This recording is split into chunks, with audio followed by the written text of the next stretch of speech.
오늘 주신 말씀 고린도전서 15장 10절 말씀을 봉독합니다. 그러나 내가 나된 것은 하나님의 은혜로 된 것이니 내게 주신 그의 은혜가 헛되지 아니하여 내가 모든 사도보다 더 많이 수고하였으나 내가 한 것이 아니요 오직 나와 함께 하신 하나님의 은혜로라. 아멘. 지난주에는 예수님이 죽으시고 다시 살아나신 부활절 예배를 드렸습니다. 기독교의 핵심적 가치는 십자가와 부활입니다.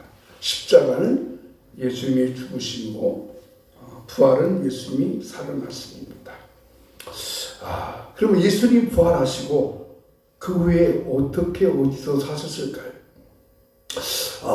이런 재미있는 우화가 있어요. 요즘엔 이렇게 막 동네마다 마을마다 또 아파트마다 노인정이 다 있잖아요.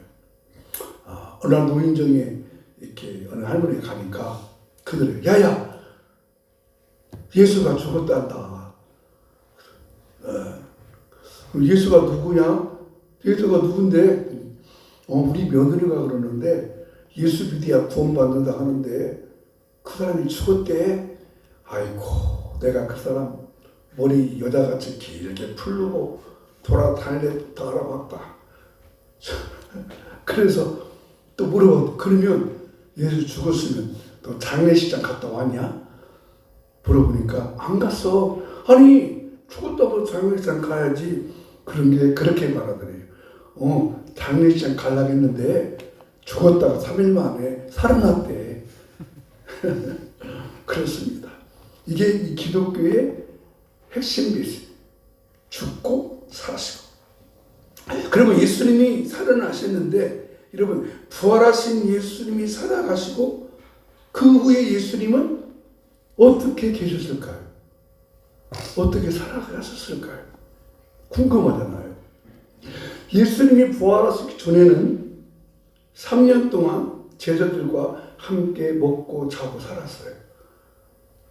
근데 예수님이 부활하신 후에는 제자들과 함께 공동체 생활을 하지 않았어요. 그렇다면 그 예수님이 어디 계셨을까? 궁금하잖아요.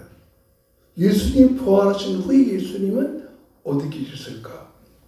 사도행전의 기록을 보면 예수님은 부활하신 후에 40일 동안 부활을 하시고 부활을 믿지 못하는 자들에게 찾아가셔서 부활을 증거하십니다. 부활하지 못하는 제자들도 만나주시고 마리아를 비롯한 여자들도 만나주시고 보고야 믿는다고 했던 도마도 만나주시고 한꺼번에 500명이 모인 자리에도 예수님이 만나주셨습니다. 이렇게 예수님을 만난 사람들은 부활의 은혜를 받은 사람들이었습니다. 그러면 그 부활의 은혜를 받은 사람들은 어떤 사람들이었을까? 어떤 사람들이었을까? 예수님이 만나주셔서 부활하신 예수를 만남으로 말미암아 부활의 은혜를 받은 사람들은 어떤 사람들이었을까요? 첫째로 부활의 은혜를 받을 만한 자격이 없는 사람들이었습니다. 여러분 은혜는 무엇일까요?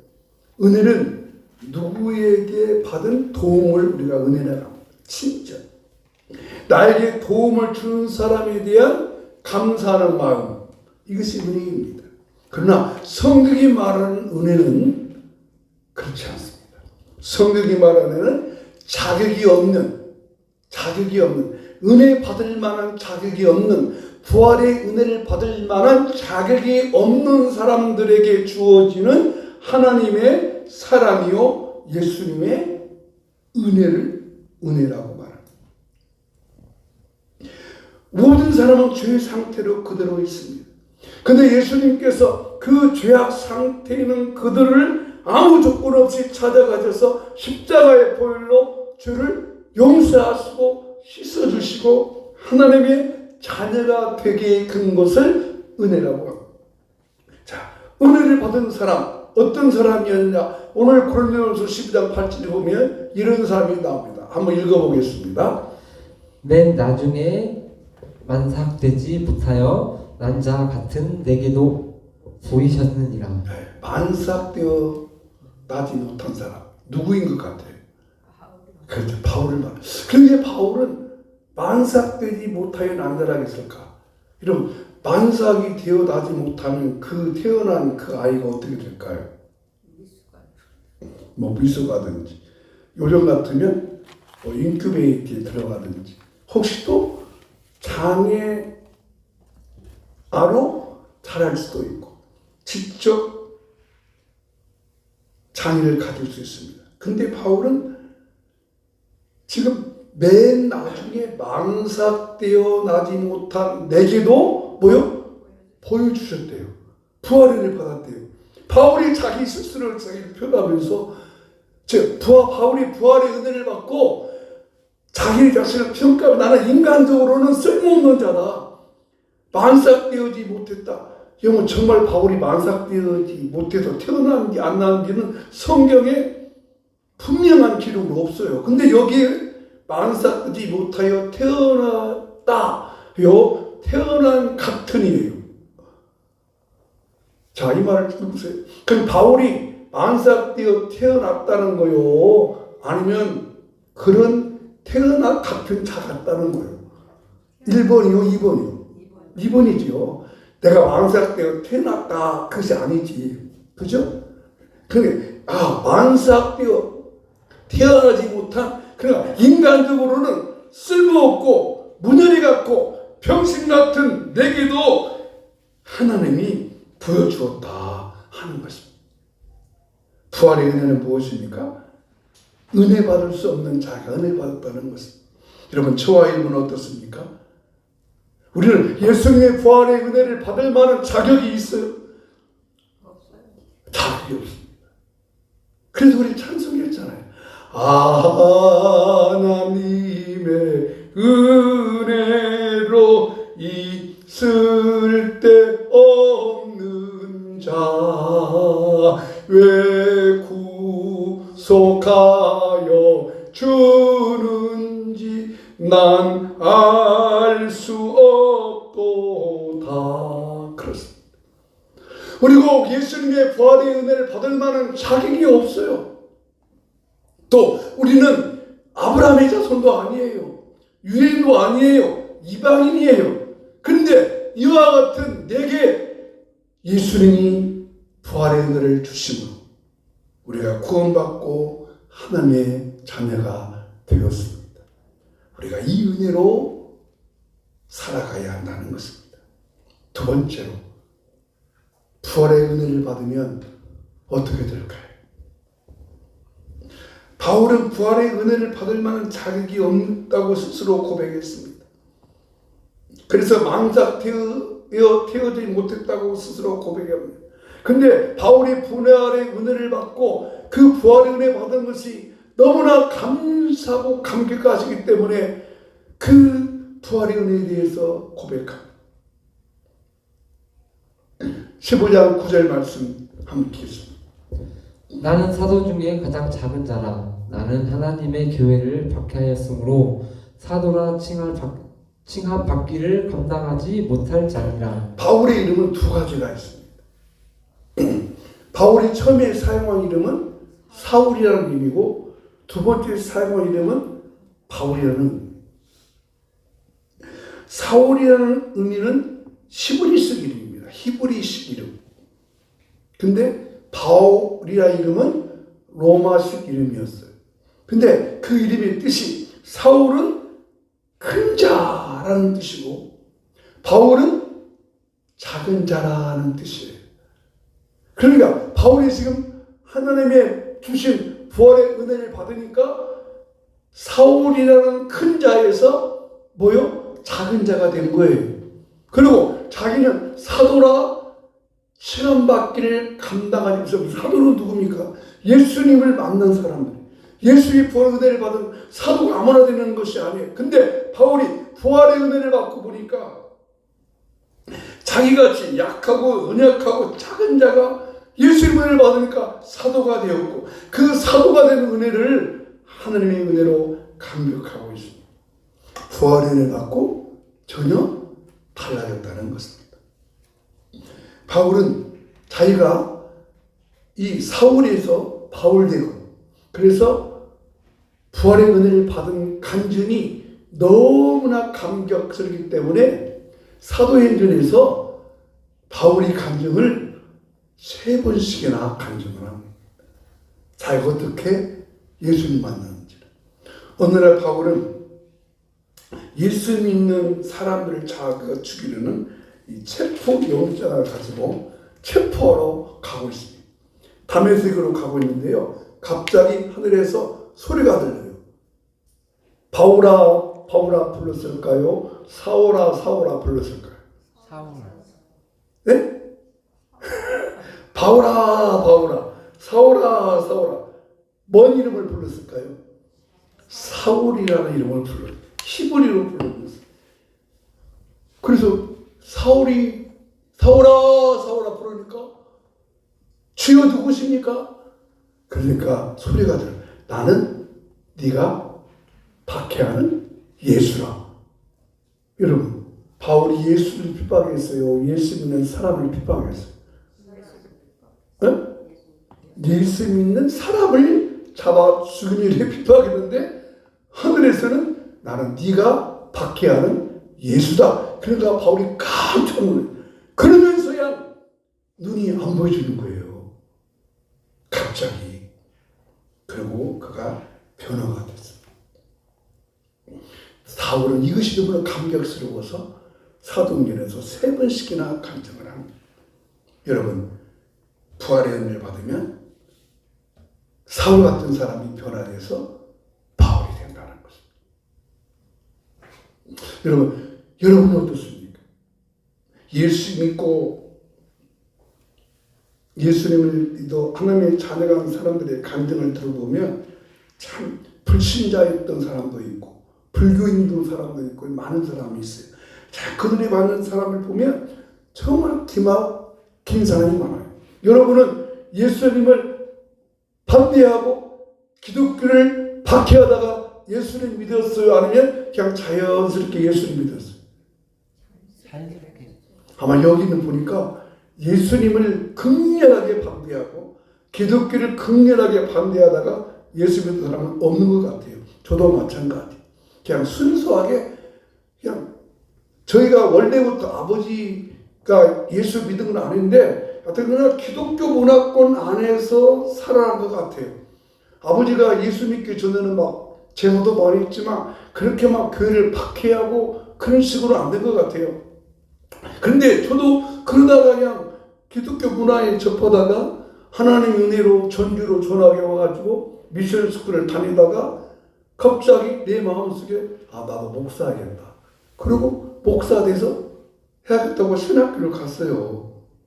근데 바울은 교회를 박해하다가 예수를 박해하다가 사도감이 되었다는 것입니다. 예수를 만나면 부활의 은혜를 받으면 이렇게 변화가 되었습니다.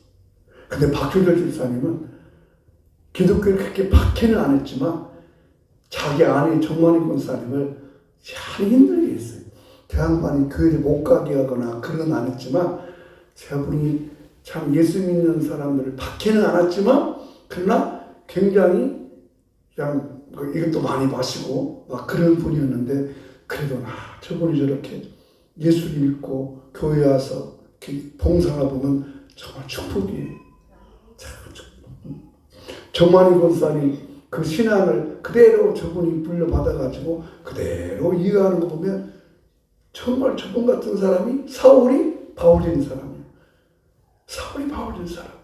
그게 하나님의 은혜죠. 그렇습니다. 부활의 은혜를 받으면 사람이 변화되는 거예요.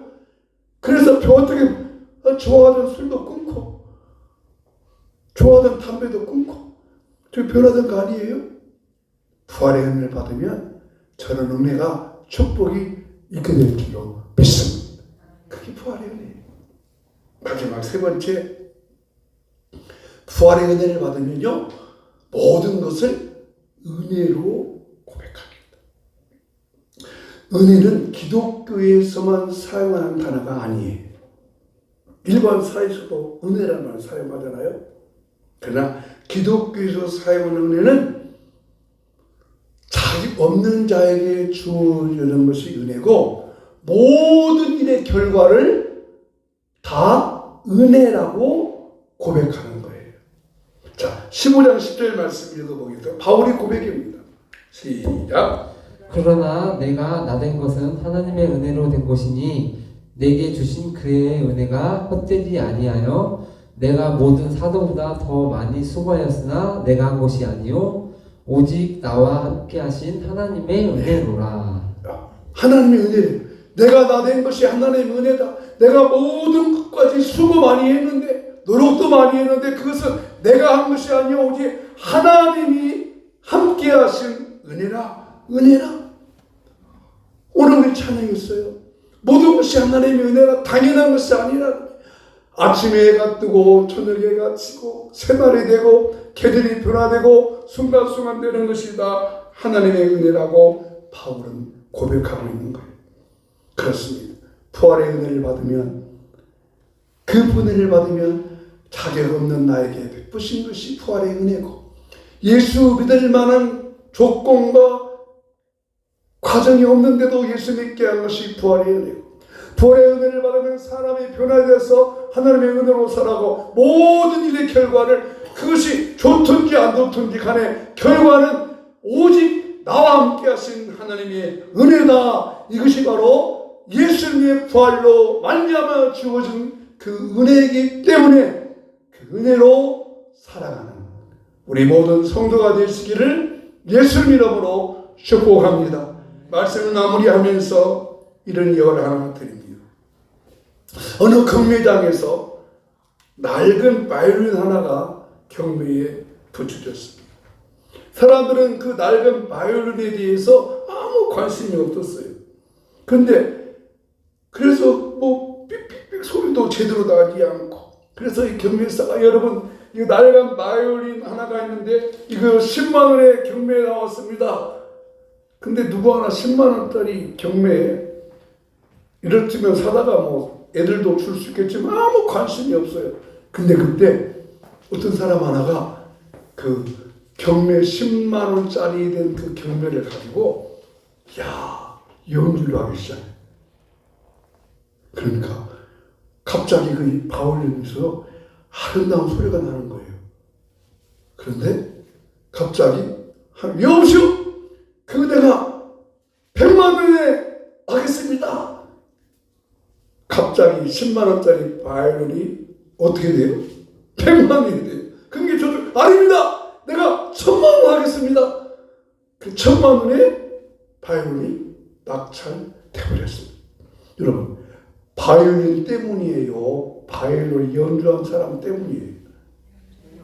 그렇습니다. 우리는 낡아 빠진 바이올린입니다. 여러분, 우리가 이제 다 지금 뭐 여기 젊은 애들도 있지만 다 70, 80 넘었으니까 우리가 한들 얼마나 뭘 더 하겠어요. 그죠? 낡은 바이올린 소리 안 날 수도 있어요. 그러나 그러지 마세요. 예수님이 나를 연주해 주시면, 예수님이 여러분을 사용하시면 능력 있게 힘 있게 사용될 줄로 믿습니다. 믿습니다. 그렇습니다. 여러분, 모세도 84부터 일을 했잖아요.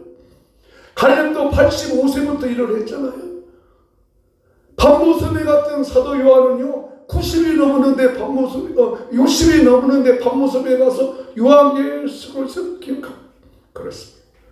우리가 하나님의 은혜를 받으며 하나님의 은혜에 붙잡히며 하나님께서 저와 여러분을 통해서 놀라운 새로운 인생으로 바꿔줄 줄로 믿습니다. 그래서 우리가 나가는 말이 있게 함께 있고 오직 하나님의 은혜를 찬양하는 우리가 되시기를 주의 이름으로 축복합니다. 나가는 말 함께 있고 찬양합니다. 하나님의 은혜로 있을 데 없는 나를 부활의 은혜를 주시고 구원을 주셨으니 감사합니다. 모든 것은 하나님의 은혜를 고백하며 살겠습니다. 아멘. 하나님의 은혜로 있을 데 없는 자 왜 구속하여 주는지 난 알 수 없다. 하나님의 은혜로 있을 데 없는 자 왜 구속하여 저런지 난 알 수 없도다.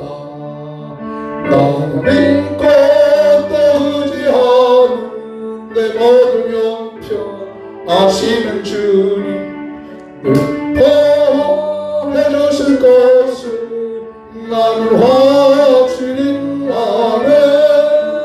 왜 내게 구속 믿음과 또 복음 주셔서 내 마음이 항상 편한지 난 알 수 없도다. 내가 믿고 또 의지하는 내 모든 형편 아시는 주님들 보호해 주실 것을 나는 확실히 아네. 왜 내게 성령 주셔서 내 마음 감동해 주의 예수 믿게 하는지 난 알 수 없도다. 내가 믿고 또 의지하는 내 모든 형편 아시는 주님을 보호해 주실 것을 나는 확실히 아네. 주 언제 강하실지 홍밤에 홍낮에 또 주님 만나 그것도 난 알 수 없도다. 내가 믿고 또 의지하는 내 모든 형편 아시는 주님을 보호해 주실 것을 나는 확실히 아멘. 우리 각자 한번 기도합니다. 하나님 아버지, 부활의 은혜를 주셔서 부활의 은총을 주셔서 자격 없는 나를 구속하여 주시고 하나님의 자녀 삼아주시니 감사합니다. 모든 것이 하나님의 은혜를 고백하며 살아가는 저희 삶이 되게 하여 주시고 그 부활의 은혜 때문에 우리 가운데 치료와 회복과 권능이 나타나게 하여 주시옵소서.